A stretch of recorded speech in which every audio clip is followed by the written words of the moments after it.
We will studying about the general characters of Coelenterata. So आज हमने पढ़ने हैं जनरल कैरेक्टर्स. ठीक है.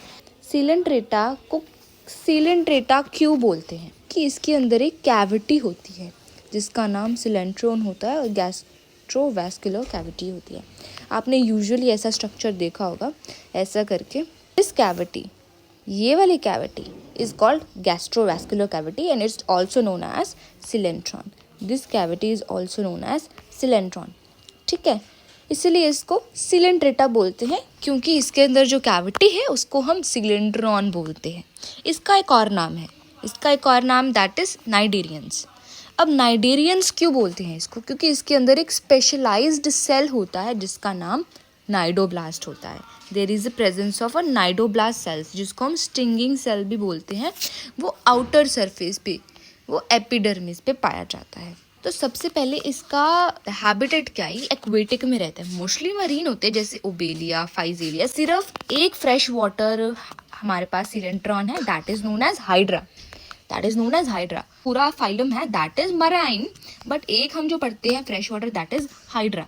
अब जो इसकी लेवल ऑफ ऑर्गेनाइजेशन है, body level of organization is tissue level of organization होती है. अभी रिसेंटली 2025 में सेमेस्टर फर्स्ट में ये क्वेश्चन आया है कि cell aggregate level of organization किसको बोलते हैं, जिसमें सेल्स अलग अलग काम करते हैं और वो इकट्ठे बनकर टिश्यू नहीं बनाते. बट सिलेंट्रॉन में ये किसमें है? ये चीज़ किसमें? ये स्पॉन्जेस में है, पॉरीफेरा में है.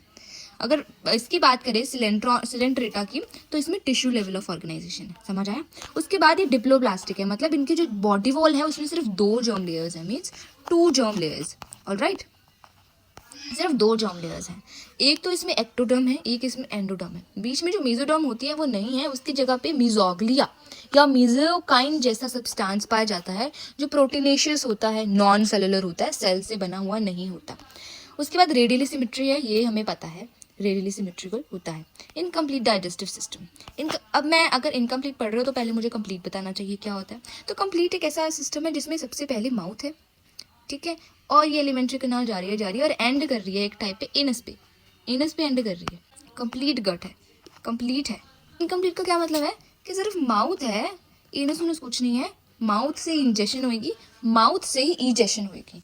ठीक है, तो इसका incomplete type of digestive system है जिसको ब्लाइंड सैक भी बोलते हैं. पर यहाँ से खाना जाएगा अनपचा हुआ मतलब अनडाइजेस्टेड बाहर आ जाएगा.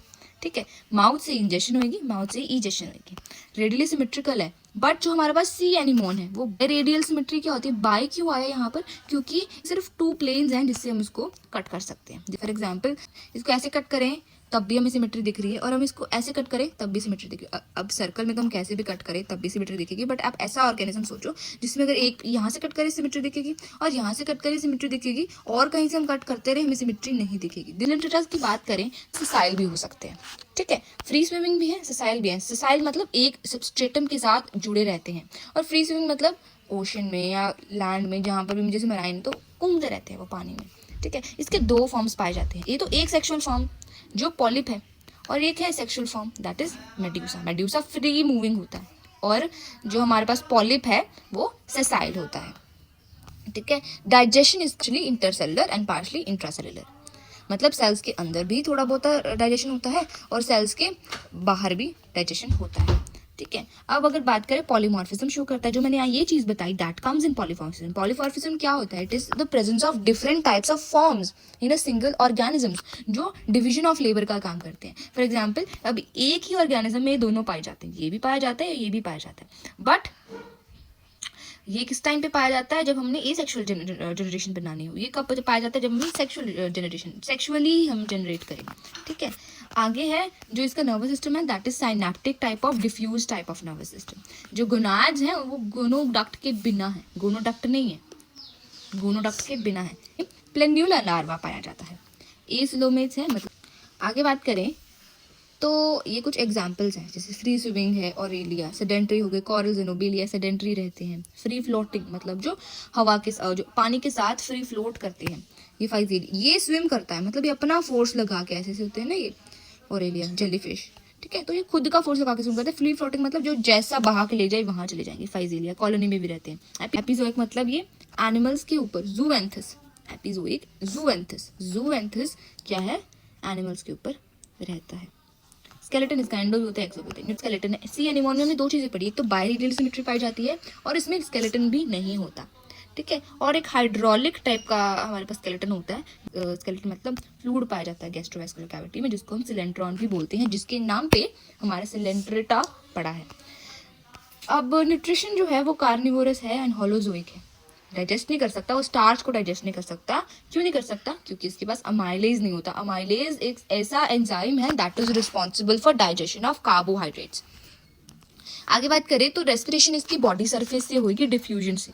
एरोबिक टाइप की है and excretion is ammonotelic, alright. Ammonotelic किनकी होती है? जो पानी में रहते हैं उनकी मोस्टली अमोनोटेलिक होती है। जैसे हम ह्यूमंस की यूरिकोटेलिक है, हम यूरिक एसिड प्रोड्यूस करते हैं।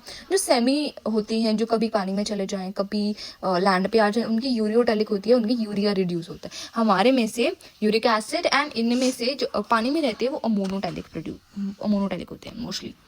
उसके बाद जो रिप्रोडक्शन है वो एसेक्सुअल होती है बर्डिंग से, फ्रेगमेंटेशन से, और सेक्सुअल होती है इंटरनल एक्सटर्नल से। This is a basic thing जो सिलोन्ट्रेट्स की है and I hope you like the, आपको समझ आया होगा। मेन फोकस मेरा ये है आपको समझ आए and I am going to make such small small videos because I know कि जब पेपर आते हैं तो याद करना बहुत मुश्किल हो जाता है एंड एकदम से आपको जल्दी जल्दी सब कुछ रिवाइज करना होता है। तो दीज लेक्चर्स अभी तो मैंने थोड़ा सा ज़्यादा टाइम लगाया, आई मेक यू अंडरस्टैंड कि क्या बताना चाह रही थी, but for the from next videos I will make more short. ये मैंने बहुत शॉर्ट करके लिखा है and I hope you like it. Okay, thank you, bye.